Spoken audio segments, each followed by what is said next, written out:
cyber attack analysis. Let's break it down. Hey guys, for my thought of the month this month, I wanted to talk to you about kind of the self-esteem movement. Sometimes I look around and I'm like, how the hell did we get here? And so you really want to go back probably a generation or 30 years maybe back, and you want to look at what were the prominent things that were going on during that period that were this great new, usually it's this great new innovation and it takes off like wildfire. And one of the things that I think that really has shaped some of the culture and some of the challenges that we have today is what's called the self-esteem movement, or everybody gets a trophy. And again, don't just hear me out on this. I'm not trying to be super critical of, like not treating people as if they have value and all those things.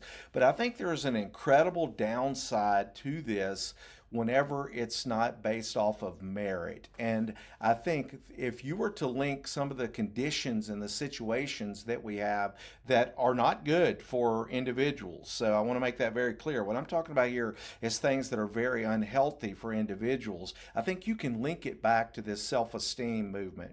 And there was a California lawmaker back in the 80s who, his name was John, I'm going to say this wrong, but it was Vasconcellos, that's probably right. John Vasconcellos. He was a California lawmaker, and he was instrumental in establishing the California Task Force to promote self-esteem and personal and social responsibilities in the late 80s. And if you look at really what they were focused on, it was basically telling people how worthy and how valuable that they were, which, is a good thing you would think on the surface, right? But what happens whenever they're not valuable or they're not doing good things and they're still hearing that they're doing good things? Well, that's going to cause, I believe, a lot of angst within the person that's hearing that, because I think in their heart of hearts they know what's good and what's right, but yet they're getting praised.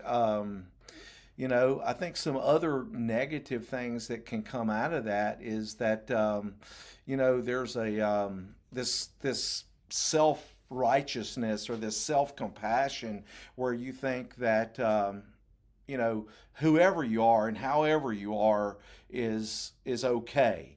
And you'll usually try to link it to something that happened to you in your past. You hear that a lot today. And really, I think that what's good for society is indeed recognizing that. So the understanding and seeing what happened and how that could affect you, but then overcoming that challenge with the work that it takes. And I think that's the key emphasis here, is that in order to receive praise, there needs to be a level of work that is done. And when you devoid people of that truth or that fact, you wind up putting them in a place where they're almost dependent on praise, and almost like a kid, that if they're not getting good attention, they'll do something bad because ultimately they just want attention.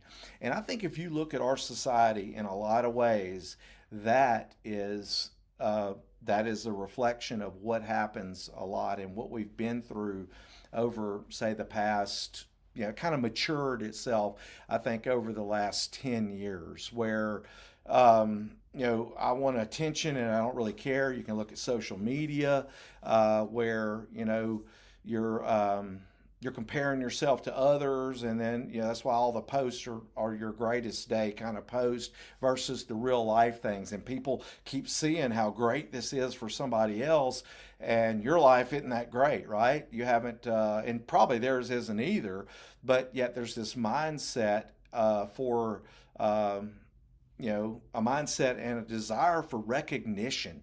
Look at me, and I think that unhealthy focus of ourself, rather than looking externally and validating by some form of work yourself, is so detrimental to our society, where we have people who can't regulate their emotions because of there's been so much of this type of stimulation that is needed in order for them to feel emotionally safe, and it causes them to really be in a very angst position at all times. And I think it really strains relationships. It causes people to possibly, this is where I think a lot of these kind of fringe things that we're seeing come out that we're trying to call normal, I think a lot of that is just driven by the person's desire to stand out. And if they can't stand out because they haven't been taught that in order to stand out, you want to do these moral and good things, they'll try to stand out doing something that's just crazy off the wall. And the more society keeps telling them that those things are normal, the sad part is the worse it is for them, and also the worse it is for society. So that's my month. You guys tell me if I'm way off base here. I'm cool with not everybody agreeing, but that's just an observation when I try to look at, I ask the question, how did we get here? I kind of go back, and I think that's a key component in how we got to where we are in today's society. And again, I think that I'm not trying to be judgmental here. I'm trying to be more observant, and then also trying to think of the culture as a whole, the humans that are being affected in a negative way, as well as the culture. I think is the culmination that we're seeing now could be linked back to something like the self-esteem movement.